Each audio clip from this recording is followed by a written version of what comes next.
Hello, Archie Dunlop here with Talking Astrology with Archie on Thursday, July the 24th, 2025. Today there is a new moon, and I regard this new moon as being potentially quite important, not least because it is opposition Pluto. And in this video I'll be considering, what this new moon might mean and a few people who this new moon might impact. But before I look at the new moon in detail, I want to consider the astrology and the I Ching for today, which is Thursday, July the 24th. And here is the chart for today, set for noon New York time. And don't forget to like and subscribe if appropriate. So here's the chart set for New York, and you can see that there is a new moon. The sun and the moon are together in Leo. In fact, the moon goes into Leo today at 4:28 p.m. London time, so that means that sort of late morning, if you're in New York, that's when the new moon is. Sort of earlier in the morning if you're in California, or even earlier if you're in Hawaii or Alaska. So new moon, that means a new lunar cycle. I mean, I'll be talking about the new moon in more detail at the end of the video, but just to go over it, very briefly, it is the beginning of a new lunar cycle. The moon is now starting to wax. And generally speaking, the moon is sort of more fortunate when it is waxing than it is waning. But the moon itself, you could say, is under a certain amount of pressure here because it is conjunct the sun. And I am not 100% convinced that the moon works especially well in the sign Leo. The moon doesn't have any dignity in Leo. It's Leo's just too hot for the sun. I mean, it just burns the moon out. The moon is a passive, feminine, reflective planet, and Leo is just too much of a good thing, especially when the moon is so close to that conjunction of the sun. And again, as I'll be discussing later in the video, the moon is making an opposition to Pluto. So it may be difficult for some of us to really express ourselves because there are some quite sort of heavy forces around. And can we really be our true selves? Can we be sensitive? Can our sensitivities work? Or is it possible that it just could all be too much? Now, the moon does make a lot of aspects, and it's a strongly aspected new moon. The moon and the sun, they're both aspecting Saturn and Neptune, because we've got this Saturn-Neptune conjunction. Both Saturn and Neptune have gone retrograde quite recently, so they're very close to one another. I mean, it's only sort of quarter of a degree apart, Saturn and Neptune, and so the moon and the sun are aspecting both. So it could be quite a Saturn-Neptune day. And there is this question, we've got the moon trine Saturn and Neptune, we've got the sun trine Saturn and Neptune. Indeed, we've got the new moon trine Saturn and Neptune. And a key question is going to be, is this trine a good thing? We're tempted to see the trine as always being good. But when you've got a trine, you can just see it as an aspect. It's neutral, maybe. And so there just could be a Saturnine feel to that trine, that everything is sort of restrained and we need to take things slowly. Although you could argue in a positive sense that the moon trine Saturn, sun trine Saturn is about good organization. And additionally, Saturn and Neptune in itself is a principle of fear, maybe, or confusion.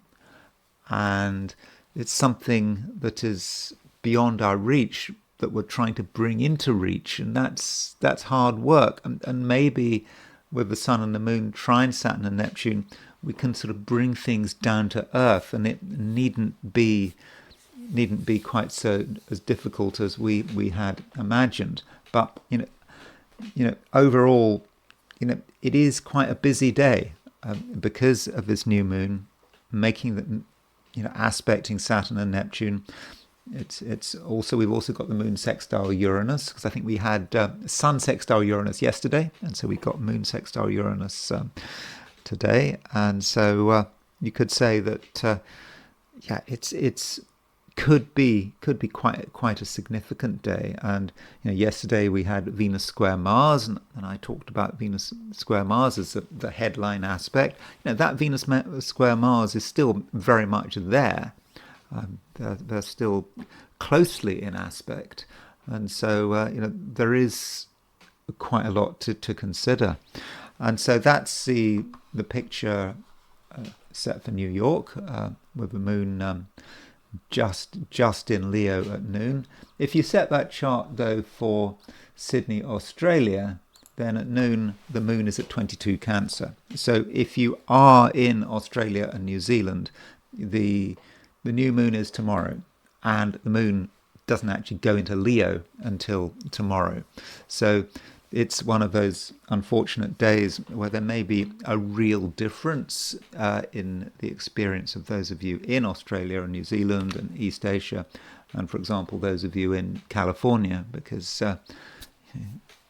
in California it's a Leo day, moon in Leo day, and in Australia and New Zealand the moon is still in late Cancer. So if you are in Australia or New Zealand, then the moon is void of course. It's made its last aspect before leaving the sign. Kind of makes a square to Chiron, but I'm not convinced that square to Chiron is going to be so important. And it may be that you feel that nothing much is going on today of any consequence. Even if there is something going on, should you bother with it? Well, possibly not. But tomorrow, Friday, the moon will be in Leo. It will be the new moon, and so that will be the new start.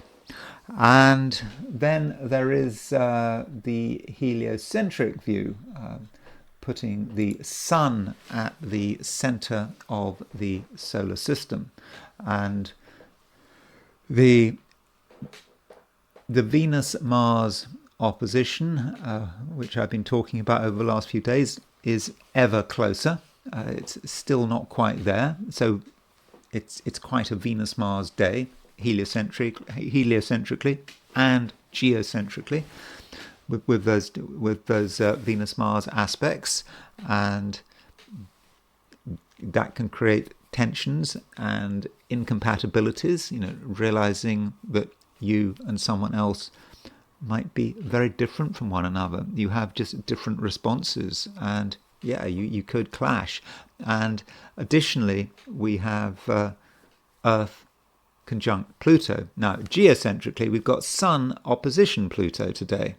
So, by definition, Sun opposition Pluto is the same as Earth conjunct Pluto. So, when I talk about Earth conjunct Pluto, I'm also talking about Sun opposition Pluto, because it's the same aspect. And so, with the Earth conjunct Pluto, many of us might feel that there is something quite heavy out there, and it's made all the more intense by the fact that geocentrically the new moon is opposition Pluto. Is that right? Yeah, new moon opposition Pluto. So it's not a trivial day, and we are aware of forces out there which we are sort of not necessarily in full control over, though some of us might regard this as being a good opportunity to assert ourselves, to assert our power. And if we can do that, if we do feel that we have the opportunity, then maybe we'll be quite successful about it. Though, don't forget the moral dimension. You don't assert your power just for the sake of it. make sure that it's for a good reason, that it's not just for your own benefit. And talking about the Venus-Mars opposition, we do have a T-square coming up. So Venus and Mars are opposition, and Mercury is starting to move towards the central position, the T, squaring Mercury, squaring Venus, squaring Mars. And so Mercury could be the trigger, over the next couple of days, could create a situation where we do realize that we are very different from another person. And because it's Mercury, it might be because of something someone says. So that's the picture for the heliocentric and geocentric view. And now I want to look at today from the viewpoint of the 12 signs. So these are my forecasts for the 12 signs for today, which is Thursday, July the 24th, 2025. Aries. There is a new moon coming up in Leo, and this new moon is something that you should probably be happy about. The moon is moving out of Cancer. The sun is already out of Cancer, and while there was this Cancer emphasis, some Arians might have felt that they weren't on the best of form. You took the view that there were things you had to do in your own quiet way, and you might have tried to be assertive. You might have had great ideas. You wanted to take the initiative, but it just might not always have worked out. And it just could be this time of year, or when the sun is in Cancer. It's not really a time for Arians to scream and shout. They perhaps should be more reflective. But the sun and moon are changing sign. The Leo season has started. Yeah, we have a new moon in Leo, and of course Leo is a fire sign, and so it has a natural accord with your own sign. And finally you can start doing things. You can start being yourself, and you can be more spontaneous. Now, that doesn't mean to say that you have to be crazy. No need to be crazy at all. I mean, Leo is a fixed sign, and this new moon is trine Saturn. And remember, Saturn is in Aries, and Saturn moving through Aries. Okay, it might be retrograde, but it's potentially a difficult energy, Saturn moving through Aries, and you're perhaps still getting used to it. And Saturn does move out of Aries temporarily later in the year, but not for very long. And with Saturn in Aries, it is a time to get yourself together. It is a time to take yourself more seriously. And so with the sun and the moon both making a trine to Saturn, then I think that this is a great opportunity to not just be yourself, but to be very focused about it. So it's not enough to be a genius, to have wonderful ideas. You've actually got to put in the work. Wasn't it sort of Einstein who said, was it Einstein, or they always say it's Einstein, every quotation, was it that genius is 1% inspiration and 99% perspiration? I mean, you get the idea. It doesn't matter how clever you are, you've still got to put in the work. And so that might be what the sun and the moon trine Saturn is all about. You can see a new beginning for yourself. You know what you want to achieve, but it's not just about making a lot of noise, excitement, enthusiasm. It's not what it's about. It's putting in the effort. And today, I really do think that you can put in the effort. Not just today. Remember, this new moon is trine Saturn, so it's it's quite a long-lasting effect. Could last a fortnight. So for the next fortnight, for the first half, arguably of the period of the Sun moving through Leo, then you're going to be able to really get yourself together. So think about it. Think what do you want to sort out? What do you want to achieve? And be magnanimous about it. And don't feel that you have to smash into other people, and but you don't have to regard it as a zero-sum situation where if you benefit, if you have freedom, then another person suffers, or that other people have to drop everything to help you out. It's not like that, but it could be like that because Mars is still making a square to Venus, and Mars is conjunct the South Node. So this new moon might feed into Mars conjunct the South Node and just encourage you to assert yourself in ways that just aren't very helpful. And if you're not careful, you could just start focusing on the wrong things, maybe small details which really aren't very important, or you might want to make small criticisms of other people. Perhaps you start seeing things in a new way. Now that you're feeling that it's your time, you might just be more pushy than usual, and I don't think that's necessary. And you also have to remember, Aries, this is a new moon. A new moon is a beginning, and while the Sun and the Moon are very close to one another, you just have to take it slowly. For the first few days, or arguably until you can actually see the moon, because new moon, you can't see the moon in the sky, can you? You can't see a new moon, so it's going to be a few days before you see that first sliver of lunar light. So you don't feel that you have to do everything, and the social dimension does work both ways. There is a Sun opposition Pluto today, and this Sun opposition Pluto is linked with the new moon, and you might be concerned that your freedom of action is being constrained by outside forces, and that might encourage you to overreact. You don't have to overreact at all. By all means, be aware of the social environment and the kind of pressure that people can apply on you, but I don't think that means that you have to be overly defensive. And continuing on the theme of relationships. Now this new moon in Leo, some astrologers would regard the new moon in Leo as being very fortunate for relationships if you're an Aries, because they would say that traditionally Leo from an Aries perspective is the fifth house, and they connect the fifth house with romance and enjoying yourself in company, and that is certainly possible. And I would be rather mean not to point that out.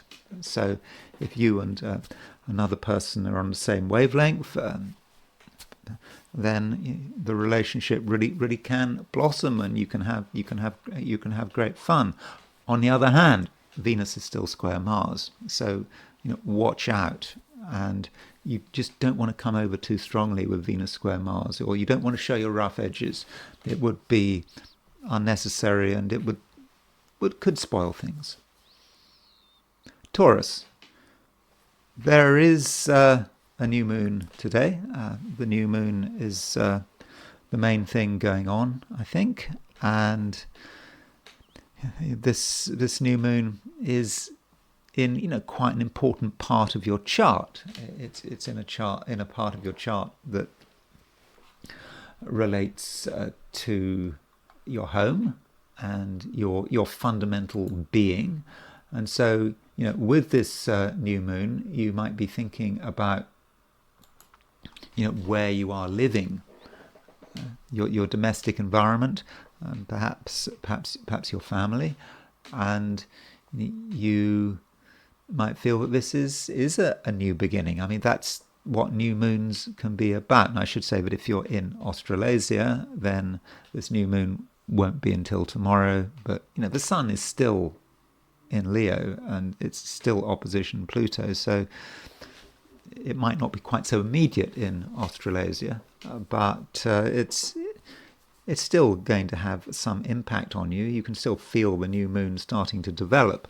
And so this new moon is a new beginning, perhaps a new departure as well. When you are thinking about what is important about your home and what does it mean to feel secure. Now, if you're a Taurus, security is usually very important to you. I mean, Taurus is an earth sign, it's a fixed sign, and you want to know where you are, and you want to be in an environment that you trust. And so the new moon will encourage you to think about it, and to think about also the threats that might exist. I don't mean serious threats, I don't think. It's more outside forces that potentially could sort of undermine your overall feeling of comfort. And we can symbolize this with the new moon opposition Pluto, because that's happening. And I'll be talking about the new moon opposition Pluto later in this video. But new moon opposition Pluto is dramatic, and some Taurians may look at themselves and where they are and where they feel comfortable, and they just could be aware of an outside pressure, something they don't fully understand, but it does seem to be a threat. And you perhaps have to ask yourself what it's all about. There is likely to be a psychological dimension here, and when we think about this Sun opposition Pluto, new moon opposition Pluto, it may represent the past, because this new moon opposition Pluto, from a Taurian perspective, has a rather parental feel about it, and it's on the sort of parental axis of your chart. And what I'm talking about is possibly the past, and hence the psychological dimension of this aspect. That the past represents your relationship with your parents, a relationship that may no longer be a real relationship, an existing relationship. It could be a relationship which came to an end decades ago, but it's still there. It still forms you. And the question is, how are you like your parents? How are you not like your parents? And how do you integrate the clash between one parental figure and another? So that could be something you might want to think about. And making that contrast between your mother and your father is an aspect of it. But it does say something about your security. And there are people who can take on parental roles, and they can take on the pressurizing role of parents. For example, if you have a job and you are an employee, or you have to do what you're told, then that person is sort of out there, could have a parental feel, and you might resent it. And right now, Taurus, I don't think you want to be told what to do. You're sort of probably more stubborn than usual. And again, it's important that you separate out the reality from the psychology. Well, the psychology always is real to an extent, but you might be projecting rather a lot on the people who appear to be authority figures, and you might resent the intrusion from the outside. And just keep a perspective. Don't over dramatize. It's not worth having a fight about it. It's not worth coming over as being stubborn and truculent. Yeah, you could be truculent today, but I don't think that would suit you. And additionally, we still have Venus square Mars, and this Venus square Mars has been around for quite a long time, and we have a Venus Mars opposition heliocentrically, yeah, and a Venus Mars square geocentrically. So a lot of Venus Mars interplay, and that could represent a relationship. That could be an exciting relationship, a dynamic relationship, Venus square Mars. But it could also be a relationship where you are just very aware of how you and another person are different. And it's always good to have differences, vive la différence and all that, but those differences could be rather overemphasized at the moment. So if you are in a close relationship with another person, be careful and be tolerant, and just be aware that you and this other person do have differences, and those differences do have to be respected. Gemini, you're able to look at things in different ways, and your mind is on reasonably good form. At least it may feel as if it's on good form, though Gemini, consider the possibility that you're maybe being rather set in your ways. Being set in your ways doesn't entirely suit you. I mean, Geminis, work best when they are flexible, when they've got lots of variety, when things are moving, when they're moving from one concept to another, and you don't want to be stuck to any one view of the world. But it might happen. You might decide that something really is important, and you're gonna want to hold your ground. And yeah, I just wouldn't recommend this. You might have done a lot of work on something in the past, but you haven't come up with all the answers, and you perhaps have to remember that Mercury, your ruler, is retrograde. It's in Leo. In fact, it's retrograding towards a conjunction of the Sun. Okay, that conjunction between Mercury and the Sun is quite a long way off, but the Sun is starting to make its impact. In traditional astrology, this was called sort of under sunbeams. So sunbeams was when a planet is getting close to the Sun, but not close enough to be combust. So Mercury is starting to be influenced by the Sun, and the Sun can blot out the light. I mean, the Sun, of course, gives off light, but it can actually blot out the light as well, and it can blot out your own objectivity. And so if you find yourself being very sure of yourself, Gemini, then do think again, because maybe you haven't got things 100% right. Maybe there is there's more work to be done. And additionally, Gemini, consider the possibility that you might be able to learn from other people. It's always possible to learn from other people, even if you don't like learning from other people. I mean, some of the most important lessons come, when you are receiving sort of constructive criticism, and constructive criticism is available. And even if someone is not directly criticizing you, this person, just through their reactions, are giving you an idea of how well you're doing, and where there's more work to be done.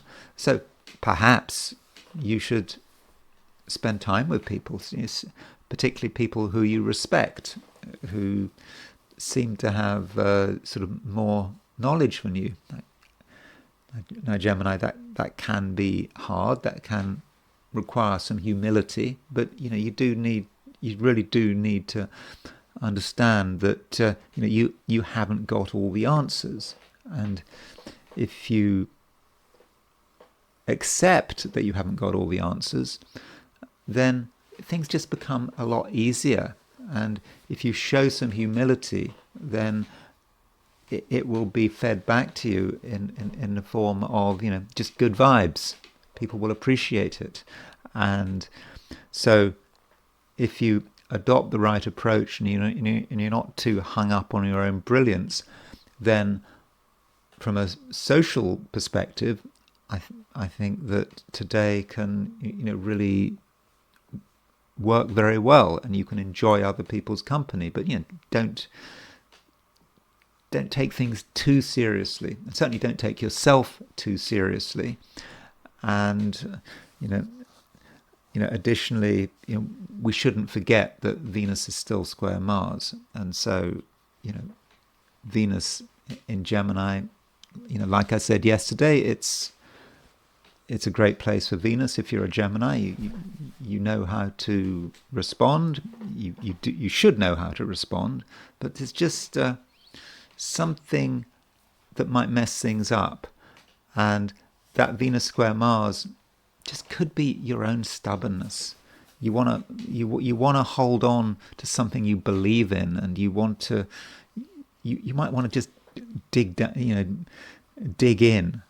And if you start digging in, if you find yourself starting to dig in, if you find yourself over the day becoming defensive, especially on an intellectual perspective, then that's a sure sign that you've almost certainly got something wrong. But it's an option, Gemini. You don't have to be defensive. You don't have to be precious about what you believe in. If you are open-minded, then I think that the universe will reward you. Cancer.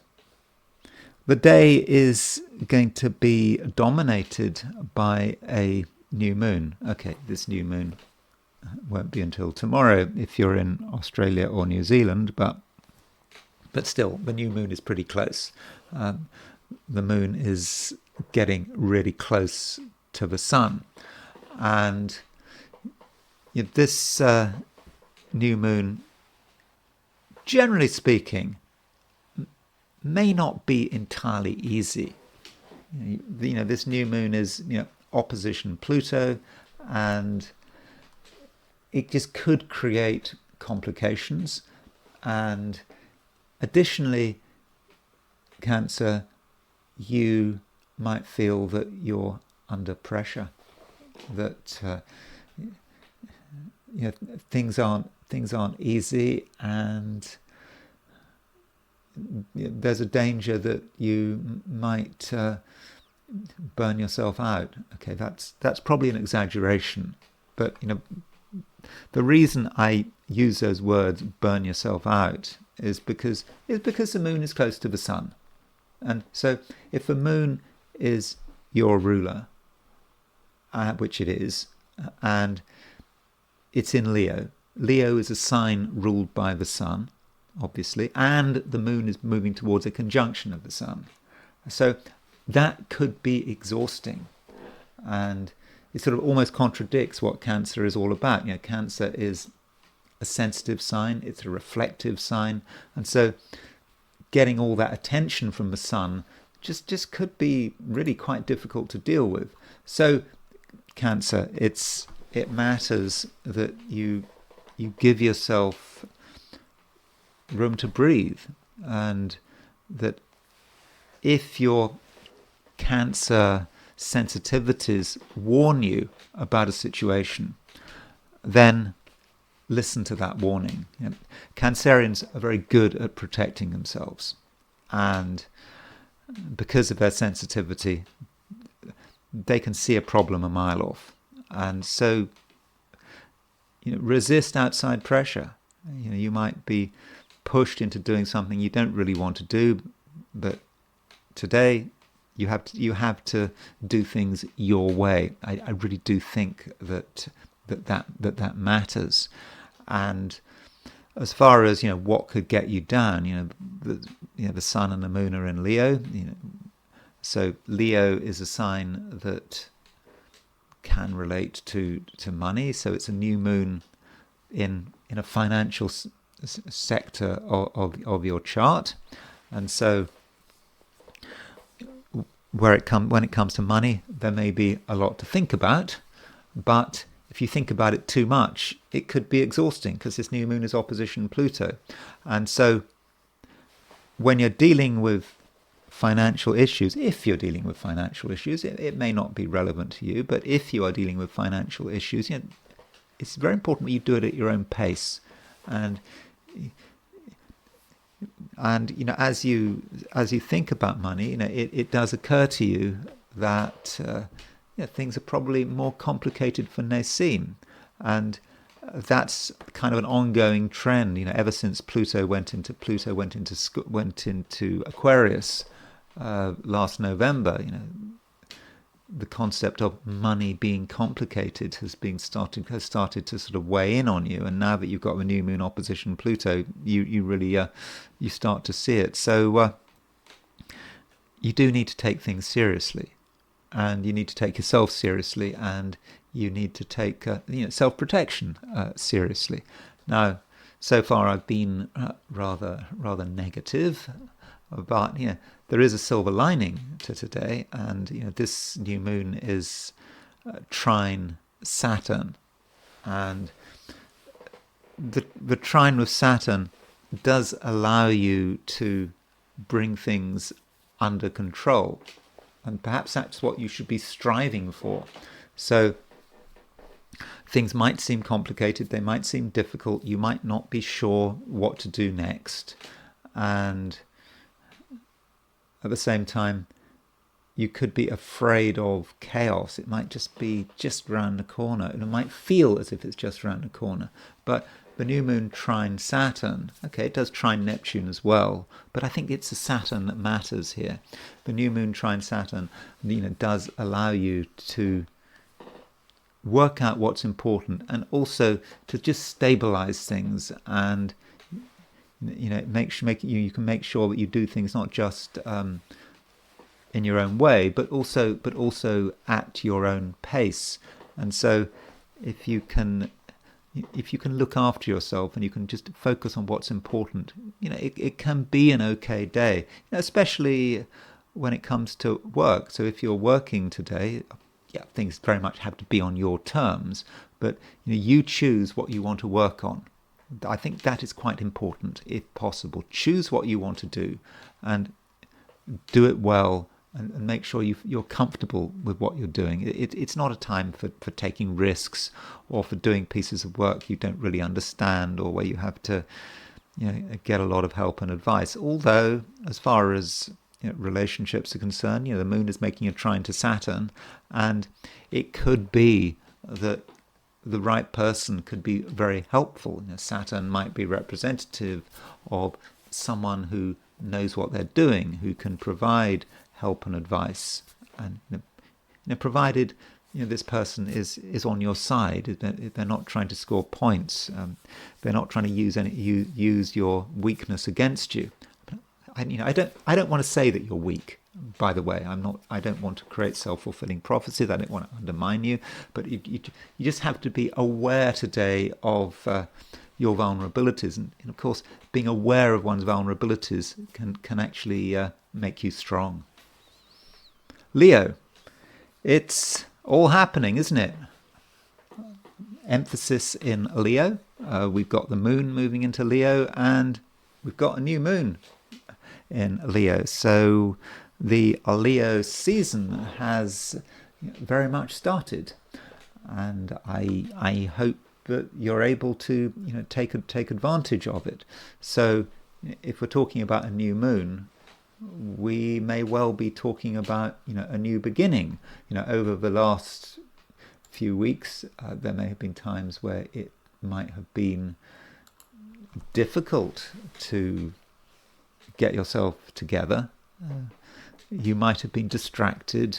You might have sort of felt that you having to deal with lots of different things, and you weren't quite sure what you were doing. So it was all rather confusing. And now you get clarity with this new moon.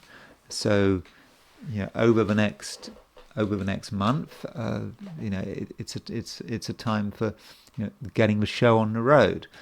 It's true that the sun is in Leo the same time every year, and there's a Leo new moon roughly at the same time every year. The Leo new moon might be anywhere between the 22nd, 23rd of July, and it could be up to the 20th of August or so. But this Leo new moon is now, and so what do you want to start on?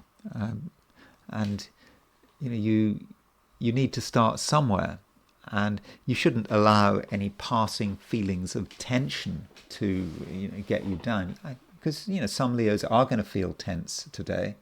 Maybe it's just because of a new moon, but you feel that something has to happen. You want something to happen, and perhaps you've just got used to being frustrated, and perhaps it hasn't helped that Mercury is retrograde in Leo, and so you want action, and now the time has arrived. Now, that doesn't mean that you have to immediately do something. You have to immediately get everyone's attention. It's not really about that. As I always say with new moons, you have to take them slowly to begin with. The moon is under a lot of pressure at the time of a new moon because it's conjunct the sun, and the sun can be overwhelming. Now, translate that into Leo language, and you could say that you could be overwhelming. You could be so into yourself that you don't ask the right questions, or you don't give yourself a chance to listen. It's important to listen, and that is a very good reason why, with the new moon, you shouldn't feel that you have to do anything immediately. It's all about positioning yourself and just knowing that when you actually start to get going on things, things will move quickly, and you will really start being very effective. And this new moon is trine Saturn, and that trine Saturn does give you great discipline and focus. And so once you decide what you want to do, you can just go with it.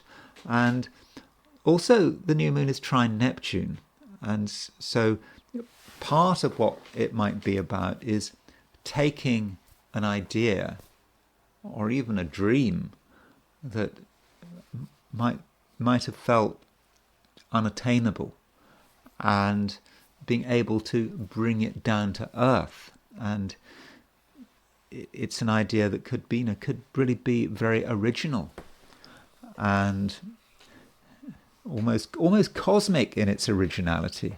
Maybe there's a bit of hyperbole there, but you can bring it down to earth, and you can make it real. And all the while, Leo, you need to realize that you are in control. You are the one making the decisions. Now, you might think the opposite, and this new moon is opposition Pluto, and so this opposition to Pluto does have a psychological dimension. It might be about your perception that you don't have quite as much control as you'd like to have.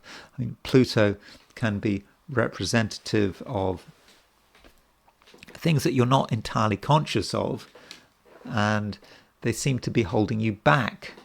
And it could be your fears, or your fear of being successful. You might come up with a reason why you can't do something, and you might imagine that there is another person trying to stop you with this Sun opposition Pluto. Now, Pluto could represent a real person. That's certainly possible. Someone who appears to be powerful, someone who could apparently stop everything in its tracks. But I don't think so. I think that it's not an obstacle that you can't solve and get past, and perhaps even integrate. I mean, that's the best thing. I mean, with Pluto, integrating, it's about taking something that you think is just out there, some external force that you can't cope with, and integrating into yourself, and that just gives you all the more power. And so, Leo, it looks like being, as far as I can see, a pretty powerful day when you can really turn over a new leaf and really start moving in your own chosen direction. And with the Sun trine Saturn, there's a good chance that you're going to be supported. And if you want to be supported, make sure you show some humility, and that you're prepared to listen to what another person says. You haven't got all the answers, but with the Sun conjunct Moon, you might overwhelm yourself with your own ego and your sense of your own rightness, and that would spoil things. And instead, just give yourself the chance to listen to what another person says, and just try to understand how another person might be able to help you. Virgo, we have a situation where things might be starting to slow down.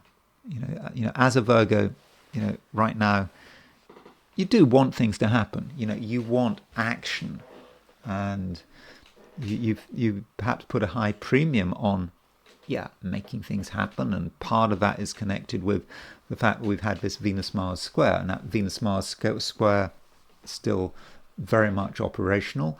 The Venus-Mars square could be sort of influencing how you relate to other people, how you relate to your ambitions, and you still feel that you really are ready, that you want to push yourself forward to the next step, the next stage.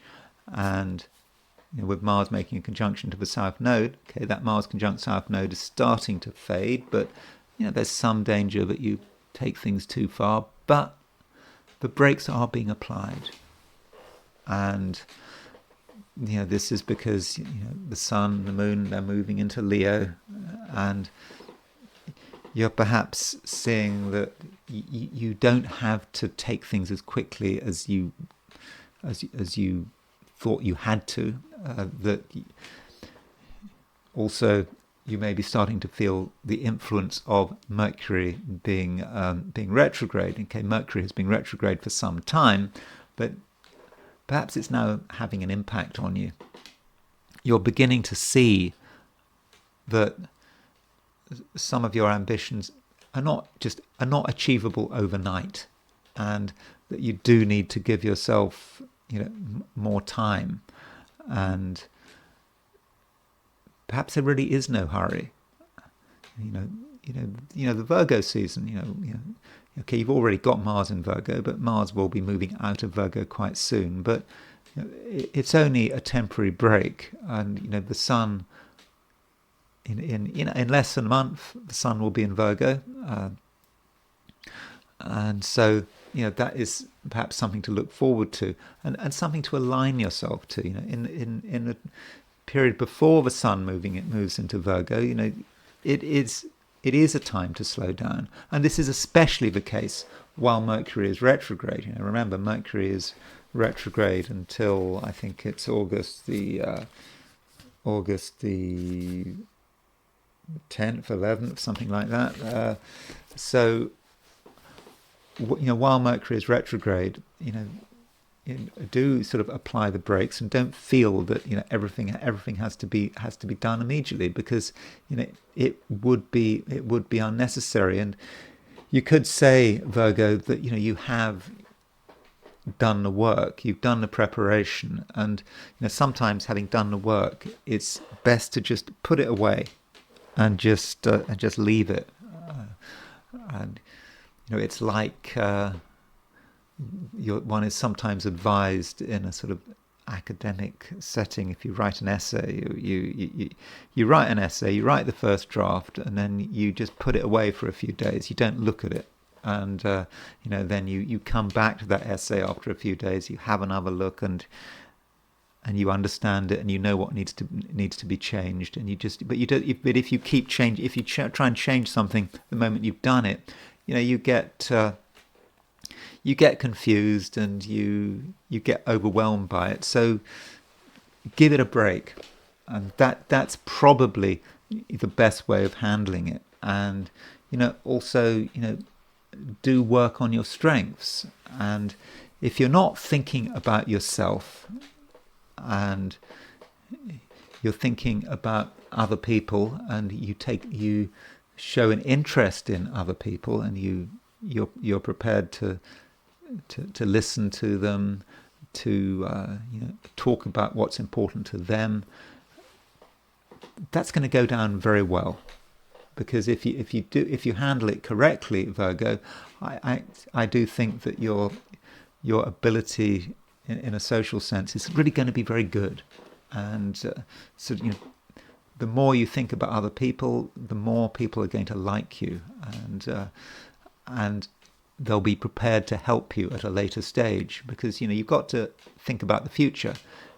If you want to get things off the ground, at some stage you are going to need other people's help, and why not cultivate their loyalty now, while things might be a bit slow. And again, it is a time for slowing down, at least slowing down in terms of your own ambitions and your own ideas about what you want to do. You don't have to do everything at once, and I do think that it's a situation where things can wait. Libra. There is, of course, a new moon today. I mean, the new moon is the headline aspect. Okay, this new moon might not be until tomorrow. It depends if you're in Australia or New Zealand or Asia. Maybe it's not until tomorrow. But whether it's today or tomorrow, something is changing. The moon is moving from waning to waxing. And this new moon could say quite a lot about your hopes for the future. What kind of future do you want? And you can afford to be quite sort of idealistic, to think about the kind of life you'd like to be living in, say, a few years' time. And so this new moon makes you think about what you want. When I say want, I'm just not talking about sort of vague material ambitions. It's not like that. It's more about what you want on a sort of an inspirational level, and what kind of lifestyle you want, and also what is right for you. And that's always an important question, because we always have to think about our destiny and what we were born to be, and ideally we should align ourselves to our destiny. And I think that with this new moon, that this is something you very much can do, and you have to get the balance right. You could be thinking just about yourself and your own power, and you could get very obsessed about power and lack of power, and why you're not able to do everything you want to do, and so you could get a bit annoyed. But it's a time when you also have to think about what you need to do in a social sense and in a societal sense, because you are part of society, and if there are things bothering you, that something isn't right, then what are you going to do about it? And because of that, for some Librans, this new moon might have a political dimension.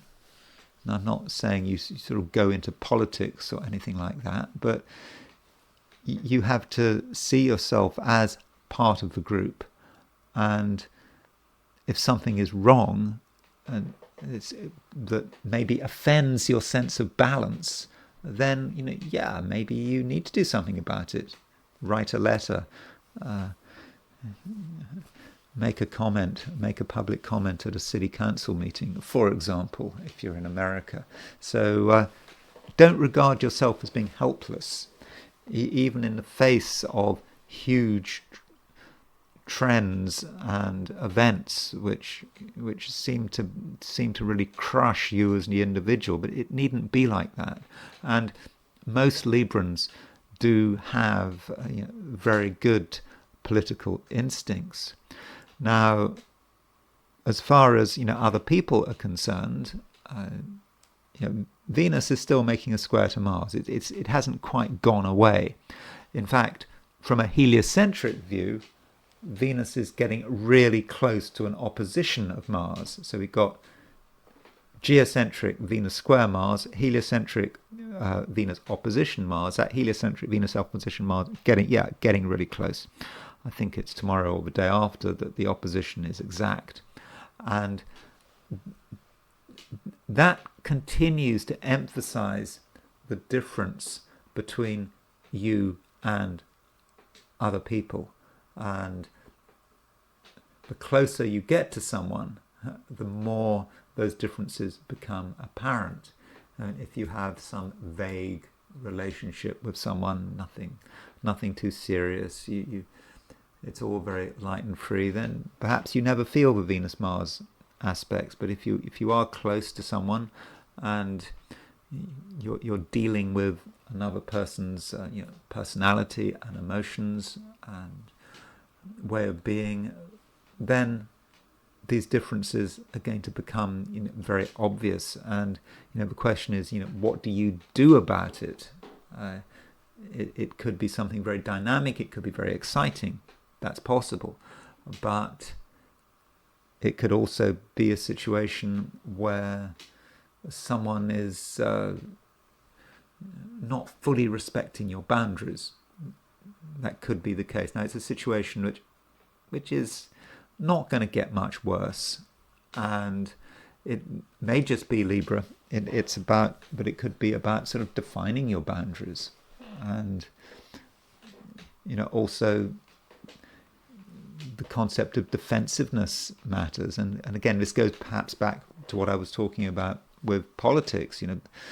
Why do people get involved in politics? People get involved in politics, well, sometimes they get involved in politics out of sheer ego, but it can be because their boundaries are being infringed.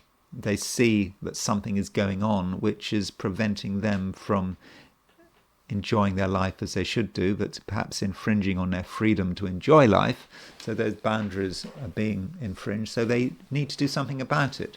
So it's important, Libra, that today you aren't a passive player, and also you appreciate that, you can have an influence, and if you speak or communicate, whether it's through writing or through the spoken word, you're going to come over as someone really quite impressive, and you'll be able to present the full force of your personality. And in your own way, Libra, you can be very, very persuasive. So it's very important, Libra, that you don't doubt yourself. Scorpio, it's all happening. Perhaps, after all, there is a big focus now on the sign Leo. Leo in the Scorpio chart does matter. Like Scorpio, Leo is a fixed sign, and it's angular in the Scorpio chart, and the sign Leo, is often connected with success and ambition, and just the whole way in which you're trying to project your ego. And so we've got new moon in Leo, and so Scorpio, this really does make you think about what you want, what you want to achieve, how you want to present yourself, and the whole sort of impact that you have. So it's important that you take advantage of this. Now, it's true that the sun is in Scorpio at the same time of year every year. There's always a new moon in the northern hemisphere. There's always a Leo new moon in the sort of northern hemisphere summer. That's true, or the southern hemisphere winter. but every new moon is different. This new moon is especially powerful. It's opposition Pluto, and so Scorpio, it really does drive you, and it's not a relaxing new moon. That's true, but but it is motivating. You hopefully will be realizing that there's a lot you can do, and there may be one thing in particular that really matters to you with this new moon, and you want to put it into action as soon as possible. Now, it's not necessarily going to be 100% easy. You are quite protective and maybe risk averse as well.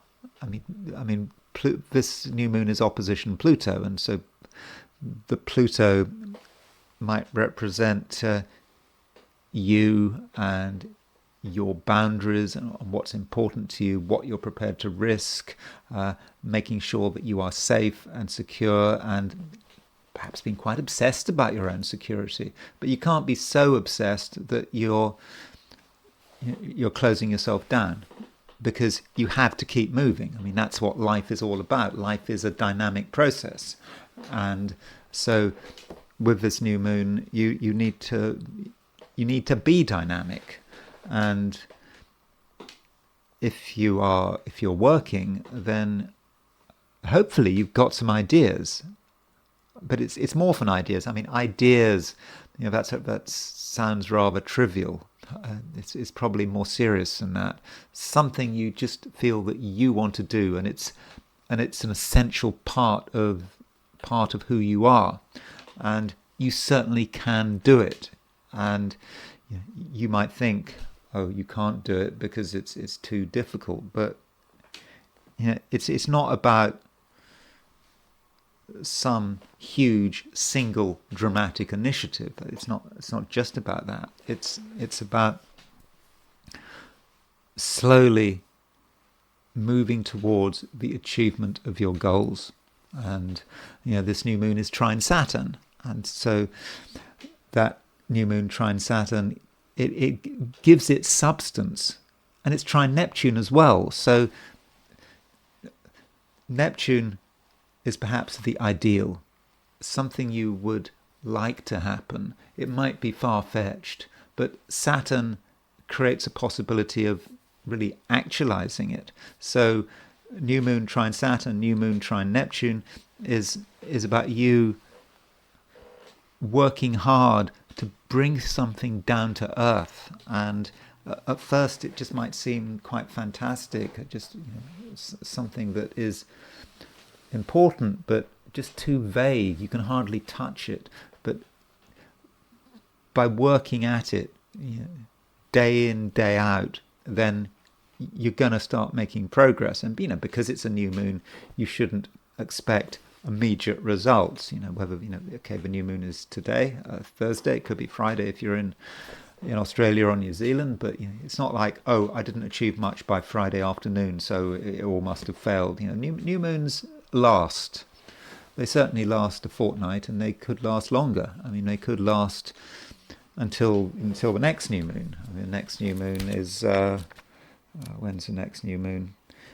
The next new moon is on August the 23rd at 0 degrees Virgo. So it could last really for the next month. So make sure that you've got the opportunity over the next month to be doing everything that you want to achieve. And it's not a good excuse. Oh, but it's the summer. It's certainly in the northern hemisphere summer. It's a holiday season. You're going on a trip. You haven't got time. Well, that's not really a good excuse, is it? Because if you're a Scorpio, now's the time with these planets in Leo when you really you can really get things together, and you can be really strong about it and really determined. And this is how you might experience this new moon being opposition Pluto. New moon opposition Pluto might seem to be a problem at first because it's an opposition, and Pluto might seem sort of rather over dramatic, and it could be threatening, but it's all about your power, and it's your power sort of bubbling up from the depths, and you actually realizing that you've got what it takes. Now, at the same time as this new moon, there is Venus square Mars, and I've gone on and on about Venus square Mars. In fact, you've got Venus opposition Mars as well, because it's heliocentrically. It's still applying that aspect of Venus opposition Mars heliocentrically, and so it does matter that you don't take things too far too quickly. One of the problems of this Venus square Mars, with the Mars still conjunct the South Node, is that you misuse your energy. You feel you want to throw your weight around. You feel that you need attention. You need to get things done, and you don't care too much about other people. I mean, that's a possibility, but you don't care too much about other people. It's not for certain, but you have to be aware of that, and you also have to be aware that this new moon does take time to develop. So what you don't want to happen is that you pick up on this new moon as an immediate impulse to act, and perhaps to be quite obnoxious in the process. You don't want to do that, because if you are obnoxious, if you're too impatient, that's going to cause damage. It's going to upset people. It's going to undermine relationships, and people might sort of wonder whether you're really worth bothering with, because you're just in too much of a hurry, and that hurry might be interpreted by outsiders as selfishness, and you're not selfish, and so it's just important that you show some consideration of other people, and if you make the effort to be sensitive and you're not in too much of a hurry, it's a very different picture. You can actually be quite a sensitive person, and people will appreciate you. People will like you. Just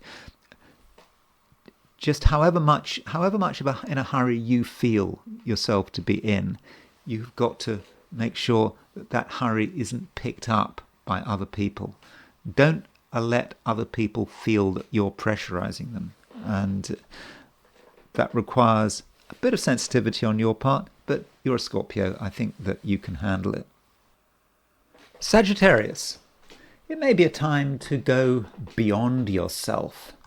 That's something that Sagittarians should relish. You shouldn't be happy with the way things are. Things can always be taken further. And at the moment, there's a fair amount of emphasis in fire signs. We've got the new moon in Leo, we've got Mercury in Leo as well, and we've got Saturn Neptune conjunction in Aries. And so this new moon in Leo, as far as you're concerned, is elevating. You don't have to be satisfied with the way things are. You can take things further, and perhaps it's about taking what you know, and you know a lot. Your knowledge is scattered all over the place, and with this new moon, it perhaps allows you to take your knowledge and to bring it all together, and to make connections which in the past might have been difficult to make, and it could be the culmination of a process. So perhaps over the last couple of months, things have been developing. You weren't quite sure how they were developing. And then we had Jupiter moving into Cancer, and that might have been confusing. Jupiter, your ruler, changing signs from Gemini into a sign that is really quite sensitive, and that the sensitivity of Jupiter in Cancer might have been sort of at times difficult for you to handle. But now with the Sun having already moved out of Cancer, with the Moon leaving Cancer, then you're seeing things in a new way, and what seemed to be irrelevant and unimportant, it's now starting to matter, and you can see an opportunity for not just progress, but also to be able to sort of move beyond what you thought was possible. And this new moon is making a trine to Neptune, not just a trine to Saturn. And the Saturn-Neptune conjunction could arguably be seen as being about taking something which is apparently unachievable, unobtainable. It's so rarefied that we just can't get hold of it. But Saturn wants to get hold of it, and Saturn's trying its hardest. But then this new moon comes along. It makes a trine to Saturn, trines Neptune, and now it can really come together. And you could argue that today we have a grand trine, if you include true black moon Lilith. So we've got black moon Lilith, trine the new moon, trine Saturn, trine Neptune. So it's all coming together. Now black moon Lilith, true black moon Lilith, might appear a rather destructive force. Black moon Lilith, this nocturnal energy, very much connected with the night and bad things going on at night. But it also represents an aspect of you. Remember, black moon Lilith is in Sagittarius, and with black moon Lilith, if you want to make the most of yourself, you have to make the most of yourself at all levels. It's not just the levels at the surface. You have to be ready to go sort of deep down. And perhaps this grand trine involving true black moon Lilith is going to allow you to see yourself as a multi-layered being, and those layers, in the end, they link with the collective, and you're aware of the dark forces that drive us all, and by tuning into these dark forces and perhaps harnessing them, you can perhaps benefit. With dark forces, I don't mean anything satanic. Of course, Dennis Wheatley wrote this book called, what was the book?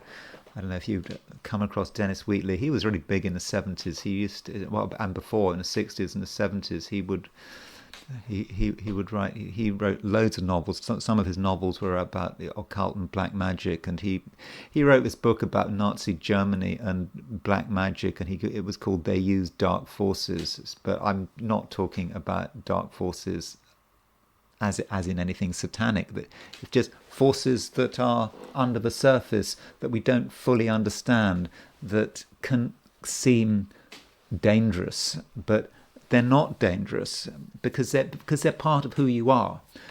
And in fact, the danger lies when we're not integrated, when we've got things about ourselves that are not integrated, and they act as autonomous units. And then there are real problems if you've got these ignored forces acting autonomously, because they can work in all sorts of strange and unpleasant ways. So integration is going to be very important here with this new moon. Now that might sound rather over the top, and it needn't be over the top. We can bring this down to earth. You could say that this new moon in Leo, there's always a new moon in Leo around this time of year, but this new moon does seem especially powerful because it is opposition Pluto and it's also trine Saturn. It might represent study. So if you feel that there's something you want to study, something you want to learn about, at whatever level, it could be something you do privately, you read a book, you watch some YouTube videos, it might be that.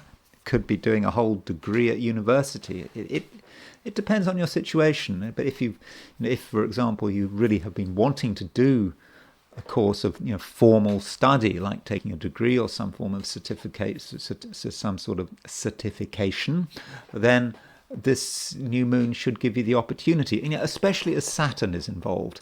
So Saturn trine the new moon is about working hard, studying hard, and you're studying something which, okay, it might be knowledge that other people are imposing upon you, but in the process, you're unleashing your own creativity. You're giving yourself the possibility to really, be yourself and to make the most of your potential. And so, that does mean that in terms of your own knowledge, Sagittarius, it's very important that you're not complacent. You could always know more, and perhaps part of your task, over the next few weeks is to work out the best way of learning new things, and most importantly, the best way of integrating them into who you are. And sort of integration, really does matter today. I think that is going to be a very important theme. And integration takes place at many levels. Integration is also about integrating other people who you might feel that you don't get on with. You've perhaps been aware of certain conflicts over the last few weeks, and you have to sort of revisit this and look at those conflicts and those disagreements and look at them in a new way, in a sort of more elevated way, because today is all about elevation, not just today, but tomorrow. Indeed, probably the next couple of weeks is about elevation. Looking at these relationships in a more elevated way and looking beyond short-term disagreements and looking at the broader possibilities. So if you can do that, that's going to allow relationships to really prosper. At least they can prosper. But it's up to you. And it is all about bringing things together and not having things acting autonomously, things out of control. Everything needs to be brought under control, and you need to make linkages wherever possible. Capricorn, there is a change coming in, and we've had a lot of stuff in Cancer, in the sign Cancer, and now it's moving into Leo, and inevitably, Capricorn, that is going to have an impact on you, and it may make you more thoughtful. You realize that things aren't necessarily as straightforward as you thought they were, that there are sort of new subtleties that you have to take into consideration, and it's not a simple process. And with this new moon in Leo, there is an underlying seriousness here. If you want to understand something, then you're going to have to put in the work, and it's not necessarily going to be easy, and there might not always be a great deal of help around. At least on the surface, it might appear that you're on your own, that there's not much you can do except just rely on your resources, really get deeply into things, and it takes time. But if you put in the effort, you start to find the solutions you're looking for, and these solutions, might relate to money, complicated money. Money is not easy. It's not straightforward, and if you just look at things on the surface, you're not going to really come up with any answers. And unfortunately, this new moon is opposition Pluto. You have to consider other people's motives. In fact, this new moon is not just opposition Pluto; it's trine true black moon Lilith. Always consider other people's motives.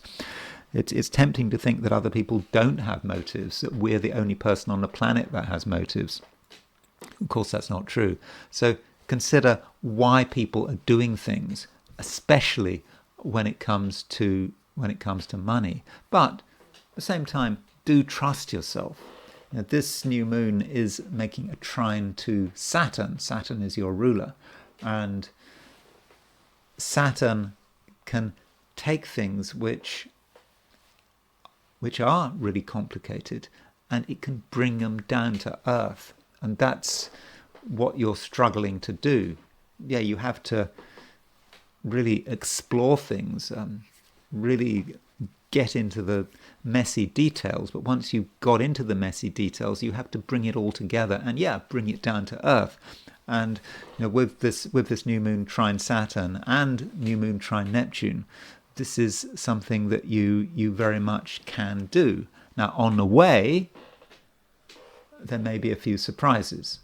I think that is really, really possible, that you start to ask questions, you start to explore something, and you make some realizations on the way. And these realizations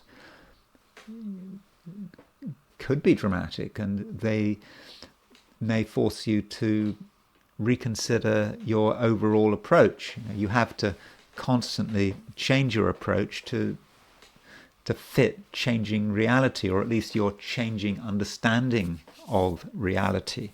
Now, when it comes to you and other people, it's more complications. I've already indicated this, but you're already thinking about people's motivations. But it is about relationships, close relationships. Close relationships do need to be taken seriously.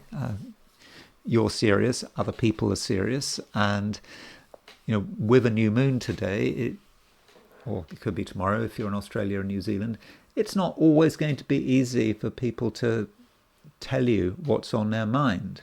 They may keep things secret. They may believe that just now is not the right time to be honest. And is there a right time to be honest? Well, the best time to be honest is today.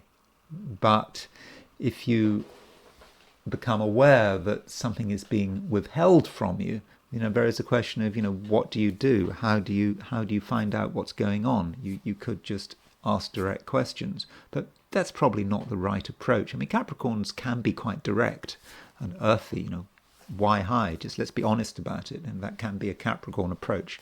But maybe Capricorn, you need to be a bit patient. I mean, we're just having a new moon. A new moon is often a time where we do need to keep quiet about things. We might feel something, we might be ready to say something, but if we were to act too early, it just might not work out. So if you have intuitions and feelings about another person that they might be hiding something, don't feel you need immediate answers. That can wait. Okay, it may just be a matter of days, but you don't want things to get too intense. And just things are quite intense at the moment with the new moon opposition Pluto. So as far as your own action, and particularly your action regarding other people, just perhaps wait until the influence of Pluto has sort of died down. Maybe that's just waiting sort of a few days, maybe wait until the weekend. Aquarius. There is a opposition aspect between the Sun and Pluto. I was talking about that, I think, yesterday, but now this Sun-Pluto opposition is exact, and it's tied up with a new moon, and inevitably that must have an impact on Aquarius. After all, Pluto is moving through your sign. There is a new moon in Leo, which is your opposite sign. So this Pluto opposition, a new moon, does have a direct impact on you, and it could be quite heavy. You might regard things as being difficult and requiring enormous caution, and it's always good to be cautious. I mean, you don't want to be too cautious, but you can't trivialize anything, and relationships can't be trivialized, and you yourself can't be trivialized. And it's not just relationships, it's about the whole way in which you relate to the world around you. You want to be in control, especially now that Pluto is in Aquarius. But at the same time, you know that you're not in full control, and this has perhaps started to become apparent when the sun moved into Leo a couple of days ago. But now there's a new moon. Now the sun is opposition Pluto, and it may be quite pressing. So how do you relate to this? And it may be that you have to start off by reminding yourself that none of us are in control. We would like to be in control, but we're not completely alone, and we always have to interact with society.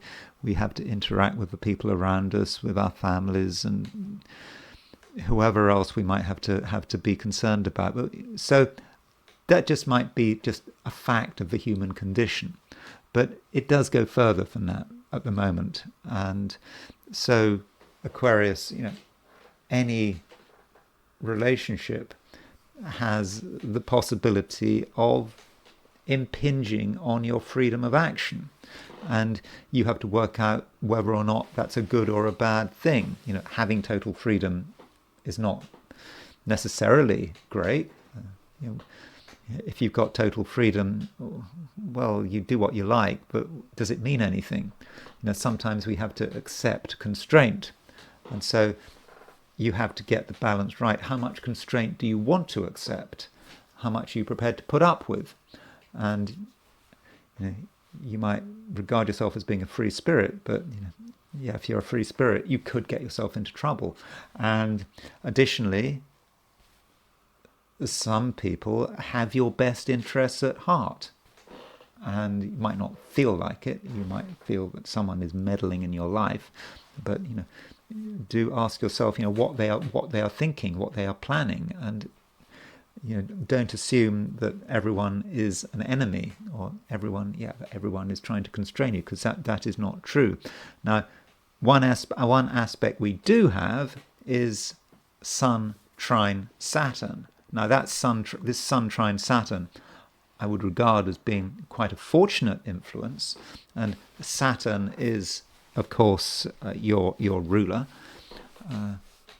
Some people are quite sure that Uranus rules Aquarius. I must make it clear that Uranus does not rule Aquarius.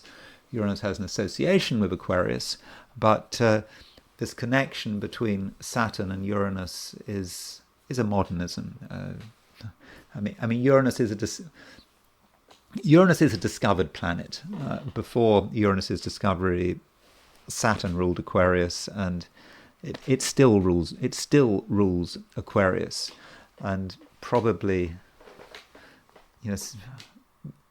peak Saturn, peak modern rulerships was the 1980s. I think in the 1980s, when I was studying astrology, people always said, "Oh, Uranus ruled Aquarius." That was very much the peak, was in the 1980s. But since the 1980s, I think there's been a return, at least to an extent, to traditional astrology, and to realize we can't just make it up as we go along. It might sound sort of glamorous for Uranus to rule Aquarius, but it is Saturn. I need to be very clear about that. But Saturn, ruler of Aquarius, is making a trine to the Sun, and that might say something about relationships. The Sun is in Leo, your opposite sign. So with Sun trine Saturn, relationships can be very helpful, and they may not be very stressful, even though the Sun is opposition Pluto. And you're just being asked to think about it, to think about what the purpose of a relationship is. And with Sun trine Saturn, if you have a constructive approach, then you can really benefit from another person. Because don't forget that the Sun, ruler of your 7th house, ruler, which of course your 7th house is Leo. Leo is your opposite sign, is in Leo. So you could say the sun, being it's in its own sign, is not just strong, but honourable. And so the right people can really do you a lot of good if you give them a chance. And so, look at the various relationships you're in and perhaps try to be positive and consider the possibility that by giving away a little bit of power, letting another person make some of the decisions, you could in the end be strengthening yourself. Pisces. Overall, it is quite an exciting day, as I've sort of been describing. We have this new moon, and it's trine Saturn and Neptune, and it's also trine true black moon Lilith. So arguably we've got sort of grand trine in fire signs. But there is a question about whether or not this excitement really impacts you in an especially personal way. I'm not convinced that this new moon affects Pisces to any great extent, and it's quite possible, Pisces, that you can ignore this new moon. You don't really have to worry about it too much. But still, the new moon at some level is going to affect all of us, regardless of our sign. And as far as you're concerned, this new moon, it could be quite grounding. It may sort of bring you down to earth and also remind you of what is important. Sometimes you can forget this and you can go off on different tangents, but with this new moon, with the sun and the moon, now in Leo, you have to consider the basics of the situation. What do you need to do in order to get to where you want to go? And it's all well and good having wonderful ideas, thinking about your creativity and your happiness and enjoying yourself, but at some stage you've got to create some permanence, and you've got to think about the future. You've got to prepare for the future, and that might be what this new moon is about. Perhaps thinking about areas where recently you've been sloppy, where you haven't paid enough attention to something, and it's gone a bit pear-shaped, and now you've got to look at it again. And it might be money. Remember, Saturn is in Aries. Saturn stays in Aries. Okay, it is about to go back into your sign, but but still, for the moment it's in Aries, and it doesn't go back into Pisces for very long. And so Saturn in Aries is about financial discipline, could be, and you might be thinking about how much money you've got, how much money you need, and you might then feel that you need to make some changes and some adjustments, and that might require some discipline in terms of organizing your money, or perhaps discipline in terms of finding ways in which you can get more money for yourself, through your own efforts. And so that might be how this new moon works. And don't forget your health and well-being. It does matter. It's easy to forget, how your actions or lack of action could be impacting your physical and spiritual well-being. Of course, I must make it clear I'm not giving medical advice here, but it is. I'm not a medical astrologer.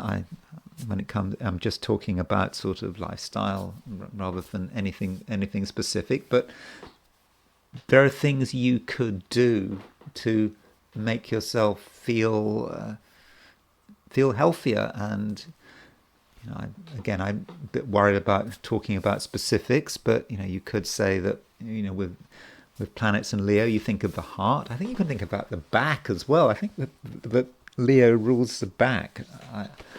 I mean, I'm not really into medical astrology, but perhaps you can do things to improve the health of your heart in terms of exercise and diet. But these are things you know about. Again, I must make it clear, I'm not telling you what to do. It's just a suggestion. And also with your back, do look after your back at the moment with this new moon. Don't carry large loads. Don't be tempted to sort of push it, and because it does matter that you yourself are in good shape, and there are definitely things you can do at the moment, and it's about taking yourself seriously. It might be boring, but it's going to be worthwhile. And remember, this new moon is trine Saturn, so that perhaps gives you the discipline to really sort of see it through. And so hopefully by the time the sun moves out of Leo, which is sort of the end of August, you're going to have created a good routine for yourself. That's something that can really give your lifestyle and sense of sort of physical and psychological and spiritual well-being a boost. Now, Pisces, don't forget that Venus is still trine Mars, square Mars, and Mars is in Virgo. Mars is in your opposite sign, and Mars in Virgo could be a distractor. It could be someone getting in your way, someone being unreasonable, thinking that they can push you around. That's certainly possible, and you do need to hold firm. Venus square Mars. Venus is a planet that has a relationship to Pisces because Venus is exalted in Pisces. So with that Venus square Mars, do hold firm, and don't allow yourself to be pressurized by people who really should know better. And you matter. The North Node is in Pisces, remember, and so it's important that you put yourself first. And those are my forecasts for the 12 signs. And it's now time to look at the I Ching. So, I asked the question, what is Thursday going to be like for those watching the I Ching section of this video? And the first and only hexagram I got was hexagram 45. It is locked, it doesn't move. And 45 is a very sociable hexagram. It is about gathering together. So ideally with this hexagram, you should not think that you should be doing everything on your own. Now, when I did the I Ching for yesterday, I also got this hexagram 45, but I had this as the second hexagram. I think we had opposition moving to gathering together, but now gathering together has cropped up again. So this issue with other people may be a follow-on from yesterday. Yesterday was Wednesday. So other people ideally matter, and it's possible that you need other people in order to achieve whatever it is you want to achieve. And also in terms of general happiness, you should be looking to socialize if at all possible. Though the I Ching does say that if we are in a really strong position, we really know what we're doing, and we really are sure of ourselves, then it might work in the opposite way. It might be that we don't actually need anyone's help, but we better be in a strong position to start with. In that case, we can do the gathering ourselves. We can gather our thoughts, and we can gather our energies, and we can be really powerful. But I think in most cases, it's a situation where we ideally would not be doing things on our own. Now, there is a nuclear hexagram, a hexagram we look at, which is sort of underlying the main hexagram. And I do this because when you've got a locked hexagram, to get some more information. And the underlying hexagram is 53, which is development, and that's what it's all about. We are trying to sort of develop as a person, and the imagery of development is of a bird moving higher and higher and higher, developing from the ground up, and it just keeps moving. And so we do need to keep moving, but it's gradual development. It's not instant development. We don't need to be looking for an overnight revolution. It does take time. And going back to the main hexagram of gathering together, it is locked. So because it's locked, there may not be a huge amount of action, and this may reflect the fact that with this new moon, the new moon might sound a dramatic event, but the moon is conjunct the sun. The moon is function, and so if the moon is conjunct the sun, it's not really in a position to move quite yet, because it's just at the beginning of the lunar cycle. And again, this is perhaps what it's talking about. The beginning of a lunar cycle, we've got ideas, we've got things we want to do, but it's a slow process, and it may take a long time to gather people around us to find the requisite level of support. And now I want to look at the new moon, and there is a new moon today. Okay, it could be tomorrow if you're in Australasia. And so here is the chart for the new moon. So the new moon takes place today, Thursday, at 8:11 p.m. London time. Now, I think that this new moon may be quite dramatic. Firstly, this new moon is opposition Pluto. And that indicates power struggles. Here is the new moon.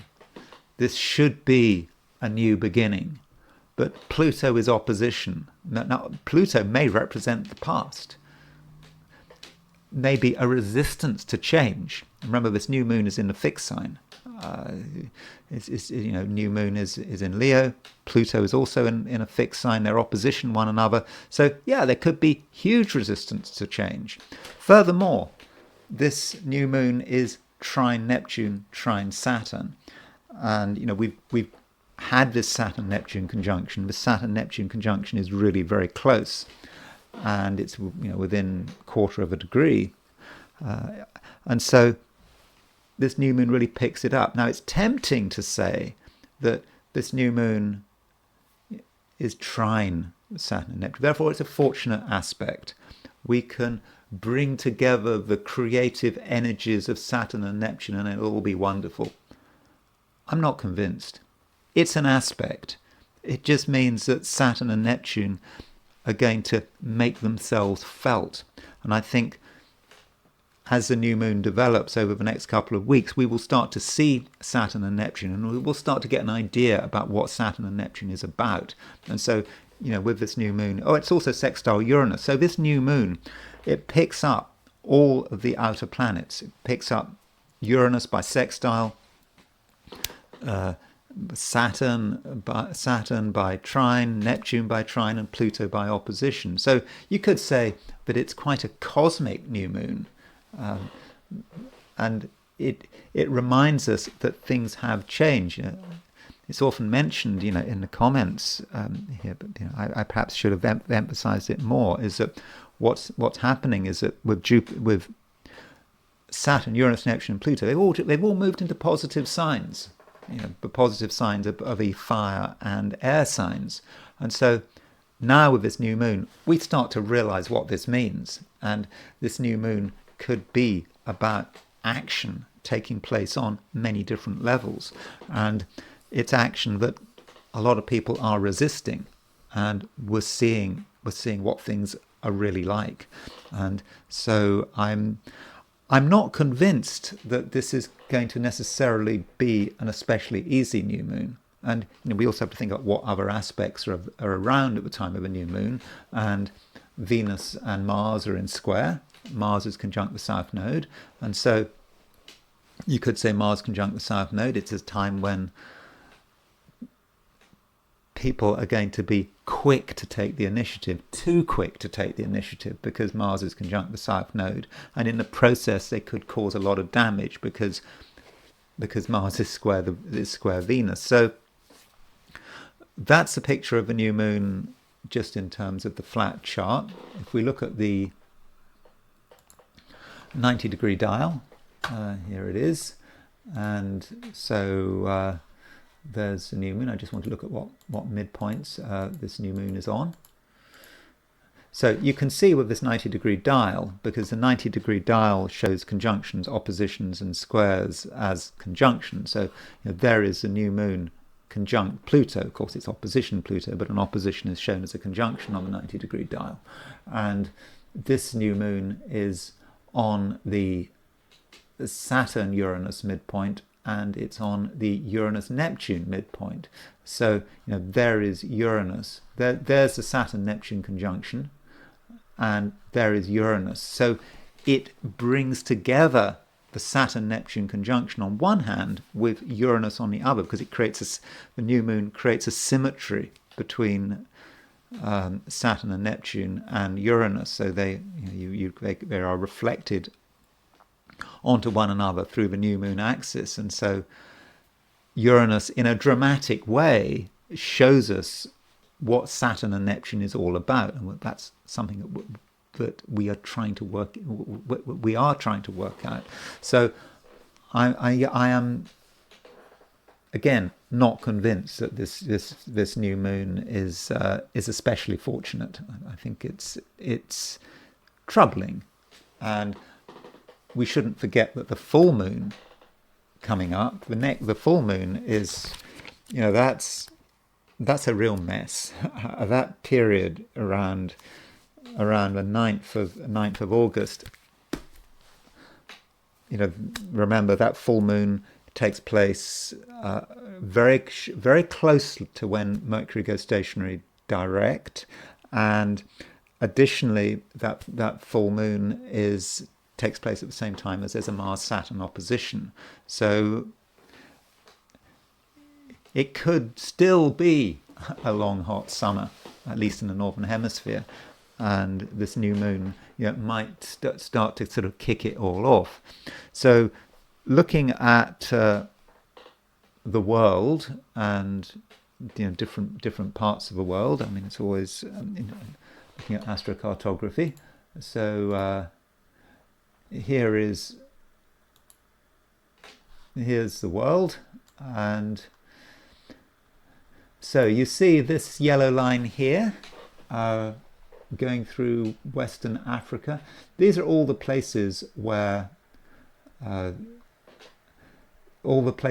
Pluto is conjunct the ascendant and the new moon is on the descendant. So these are all the places where the Pluto new moon opposition is exactly on the ascendant.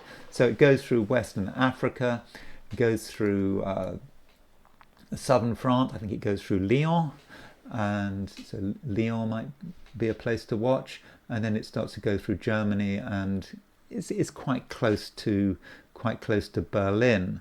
And I don't know whether you can see it here. There's also a place right opposition, not opposition, on the midheaven. The Pluto new moon opposition goes through Western India. It goes through sort of Mumbai, and so that might be a place that we should consider. So let me just show you what I mean. Let's home into Europe. So if we look at the astromap for Europe, you can see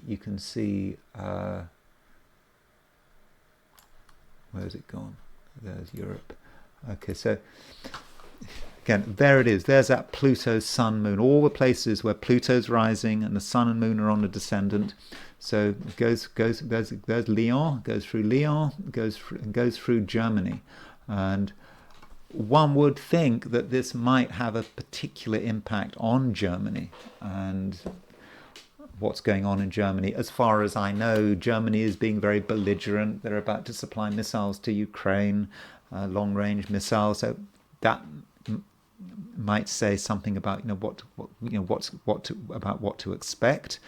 Though don't forget Barcelona, and Lyon, maybe two cities that we should be paying some attention to. And then I mentioned India. So if we reset that chart for India, so India, Pakistan, you can see that this place where Pluto is on the midheaven and the new moon is on the IC, and it goes pretty close to Bombay. It sort of goes through sort of Western Kashmir. So this part of the world might be something that might be a place that we perhaps need to look at. So let's there's a chart of the new moon, by the way, set for New Delhi, which is the capital of India. So Pluto, quite close to the midheaven, the moon quite close to the IC. So we could see something going on there.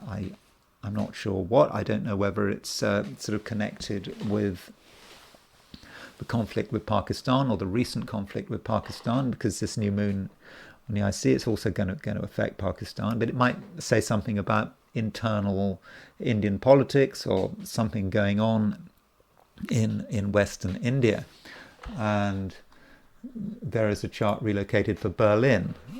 So Berlin, Pluto, quite close to the ascendant, and North Node quite close to the descendant. And thinking about Kiev and Moscow. So here's a chart. Here's a new moon set for Moscow. Mars quite close to the descendant, not exactly on the descendant, but close enough to pay attention to. Now that might mean that Moscow is going to become under serious attack, perhaps with long-range missiles. The Ukrainians regularly send drones towards Moscow, and there is a view that this might be the preparation for some attack when they get access to long-range missiles. So Moscow may be affected by it. I mean, but Mars is not exactly close. It's not exactly conjunct the descendant. And if we set the new moon for Kiev, then Mars is in the 7th.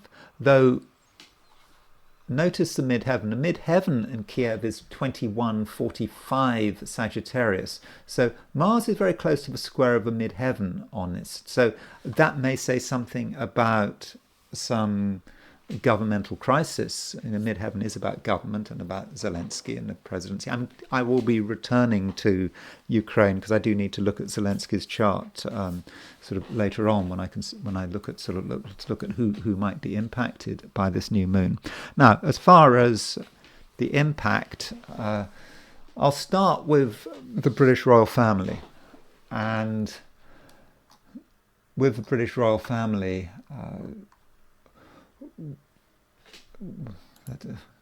there's the wedding, the wedding of that couple.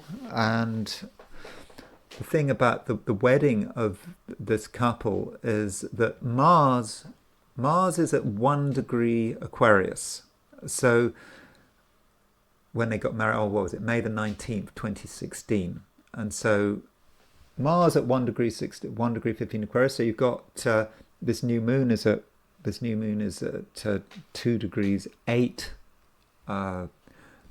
Leo. So this new moon is exactly square their Mars. So that might well have an impact. It's just more pressure that this couple are under. And so that's something we might want to think about. But who knows? Do we really know what's going on? Oh, it's just not just Mars. Don't forget, they've got Mars square Uranus. So they got married with Mars square Uranus, and so the new moon is picking up on their Mars square Uranus. So who knows what's happening behind closed doors. Then there was another royal event, and that was the coronation of Charles III. And so here's a chart for the coronation, and you will see that he was crowned with the midheaven at 1 degree 33 Taurus, and Pluto was at 22 minutes Aquarius. So he was crowned with Uranus, with Pluto square the midheaven. And so this new moon is on the Pluto and it's squaring the midheaven. So that might say something about the monarchy. It might say something about Charles. Of course, it might say something about the UK. And as far as Charles is concerned, and here is Charles's horoscope, and so Charles has his moon at 0 degrees Taurus, and he had his north node at 4 degrees Taurus. He's also got his ascendant at 5 degrees Leo.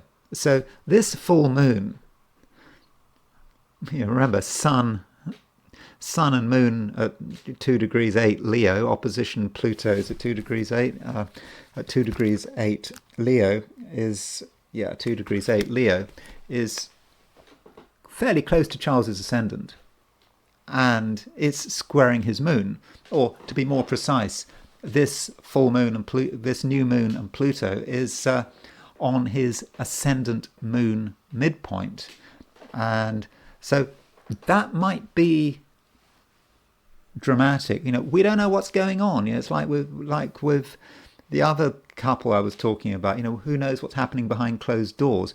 But given it hits the coronation chart, and in particular it hits Charles's chart, I think that this new moon doesn't bode well for the king. And when we're talking about Charles, we shouldn't forget that Camilla, his wife, she has her ascendant pretty much at the same degree, at 4 degrees Leo. So again, the new moon is on her ascendant. So it's on both of their ascendants, and one does worry about this. I did have a thought about Charles. I think that Charles has been having sort of a lot of criticism recently, and we know that he's sick, he's not well, and I have this feeling that if you take this sort of medieval concept, this concept, if you've seen that film Excalibur, the land is a king and the king is the land, and Britain is,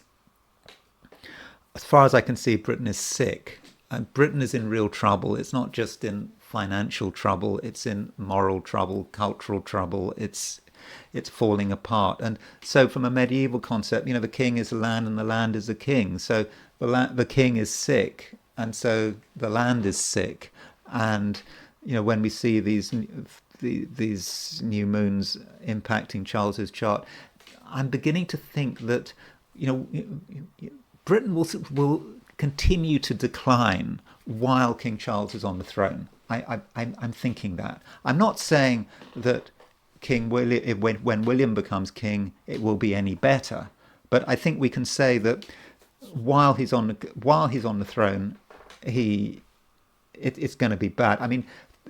You could say that things started to get really bad for Britain when the Queen died, when he became the king. So you could say that Charles is unlucky for the country, but then maybe the country is unlucky for Charles. It's not like the king is causing Britain to be in decline, or likewise that Britain is causing Charles to be sick. They're just one and the same, and it's not that you can deliberately decide to remove King Charles, and it has to be an organic process whenever it is. So whether it's because he dies or because he abdicates, that would be the moment when Britain has a chance for a new start. And you might think, well, it's only a constitutional monarch, but it is such an important part of the identity and culture of the UK.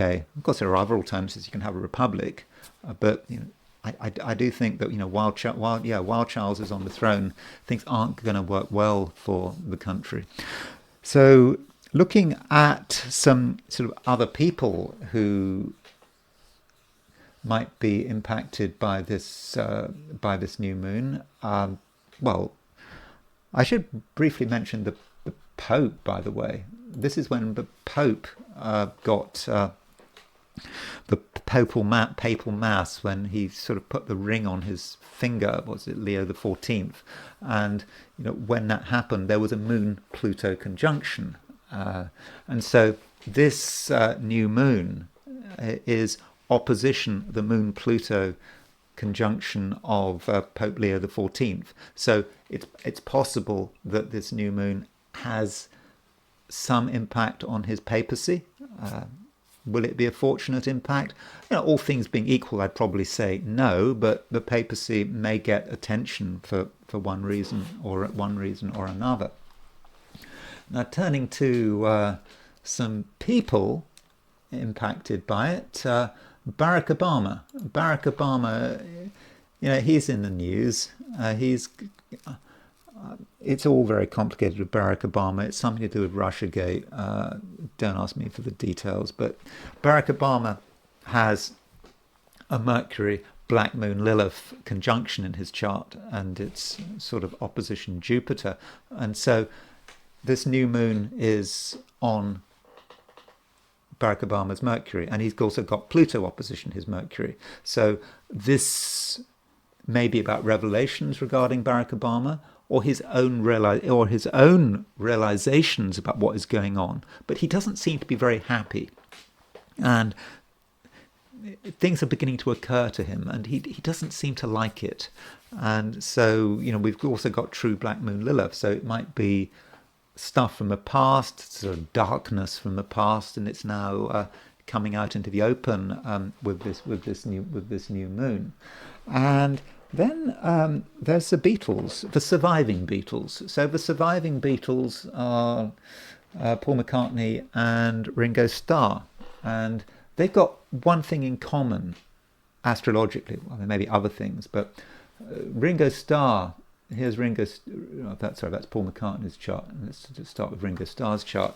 Ringo Starr was born on July the 7th, 1940, and he was born with a Mars-Pluto conjunction. In fact, he's got a load of planets in Leo. He's got Pluto in Leo, loads of planets in early Leo. Pluto, Mars, Moon, Mercury. So this new moon, opposition Pluto, is having an impact on Ringo Starr. So particularly on his Mars. So, of course, Ringo Starr... God, he's just turned...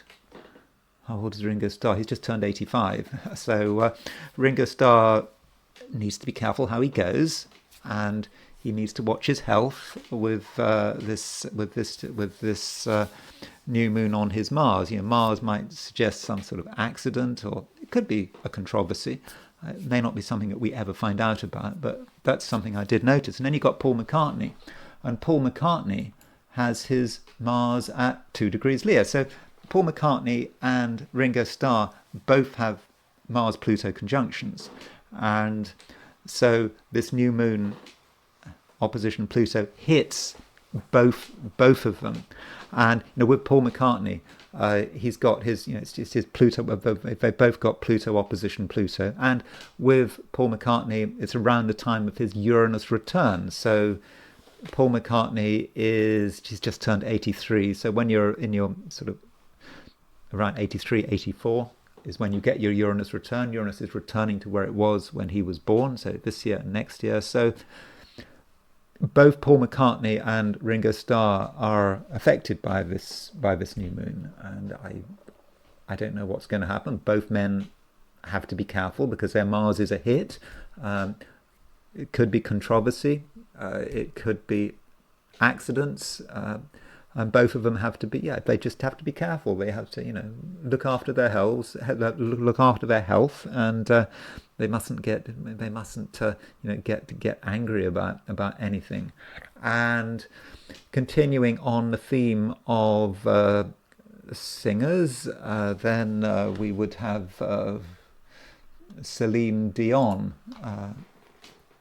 I don't know anything about her. I wasn't except the Titanic. I mean, I haven't even seen that film, the Titanic, but she has her ascendant. I mean, I know she's had a lot of health problems over the years, and she has her ascendant at 2 degrees 33 Leo, and so the new moon is right on her ascendant, and so the Pluto is right on her descendant.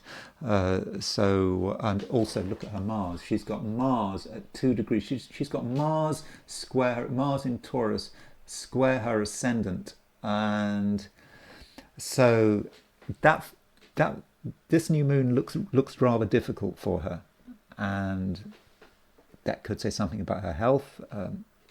Again, like with the surviving Beatles, you need to sort of watch out for accidents and mishaps. But she might be someone one needs to be thinking about at the time of this new moon. And quickly turning to India, I don't know what to say. Rahul Gandhi. Rahul Gandhi is the sort of head of the Gandhi family at the moment. So Rahul Gandhi, I believe, is the son of Rajiv Gandhi, and he's involved in Indian politics, obviously. I mean, it's a political dynasty.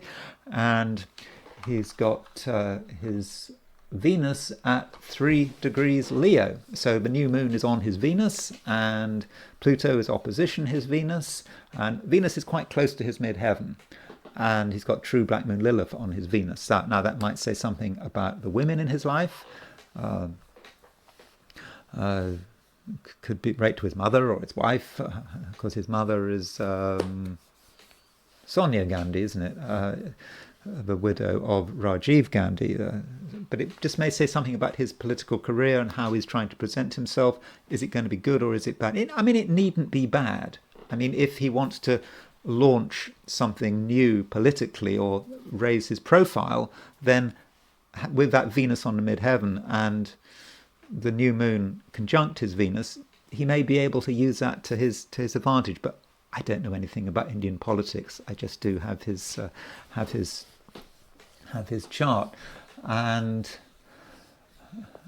a couple of another politician is the Italian Prime Minister, Giorgia Meloni. So Giorgia Meloni, she has her midheaven at 2 degrees 13 Taurus. So the new moon is square her midheaven, Pluto is square her midheaven.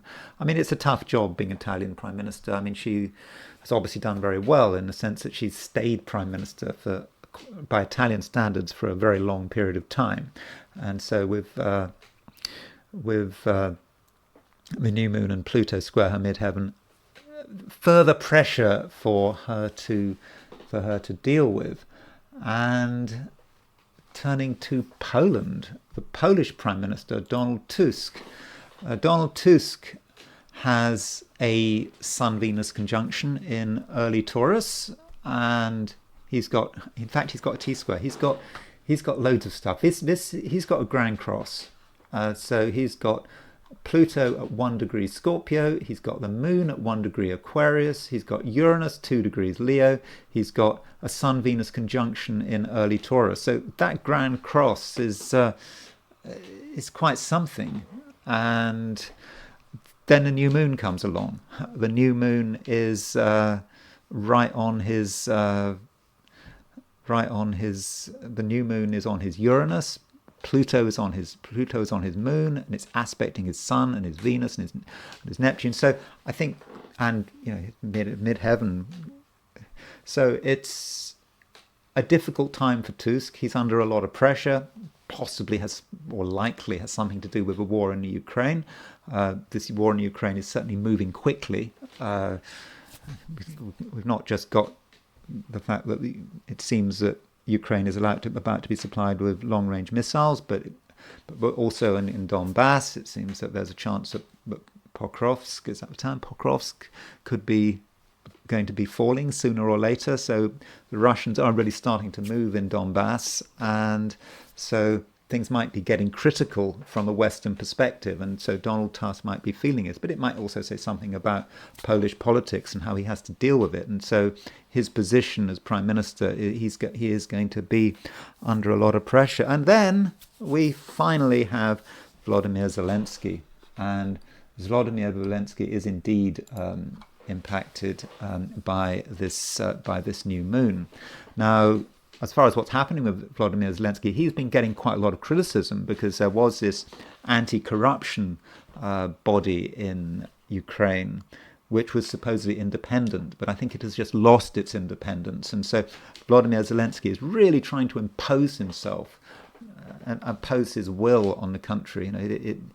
I kind of find this strange. It is not, Ukraine is not much of a democracy, is it? And Volodymyr Zelensky is doing everything he can to consolidate his power, but he may be taking things too far. Zelensky has Mars at 0 degrees 15 Leo, so the new moon is conjunct his Mars, and it's also he's got Pluto on his Sun-Venus midpoint. So this whole full moon, this whole new moon opposition Pluto is on his Mars-Venus midpoint. It's on his Sun-Mars midpoint. So something might give as far as Zelensky is concerned. And many commentators are saying that the end is nigh for Zelensky. But on the other hand, Zelensky, he's got all that stuff in fixed sign. He just seems to, in fixed sign, so he just seems to be able to just go on. Doesn't matter how bad things are, he is able to just continue. So maybe he'll be able to weather this new moon opposition Pluto. But it is a new challenge for him. So I think that there is evidence here that the next month, when in Ukraine with this new moon, it's not just Zelensky's chart. If you look at Donald Tusk's chart, it's the fact that Mars is square the midheaven. If you set the new moon for Kiev, because you've got Mars close to the descendant. If you set the new moon for Moscow, I think that things are starting to happen here, and I think this new moon is going to really start to make things complicated. So anyway, those are a few thoughts on this new moon. Overall, I do not regard this new moon as being fortunate. I think it is very problematic, and I don't see good things coming about as a result of it, at least on a collective level. I think on an individual level, it is different. So thank you very much for watching. If you enjoyed this video, I'd be very grateful if you were to like it. If you're not subscribed, I'd be super grateful if you were to subscribe. If you want to buy me a coffee, there's a link in the description, and I will talk to you again tomorrow.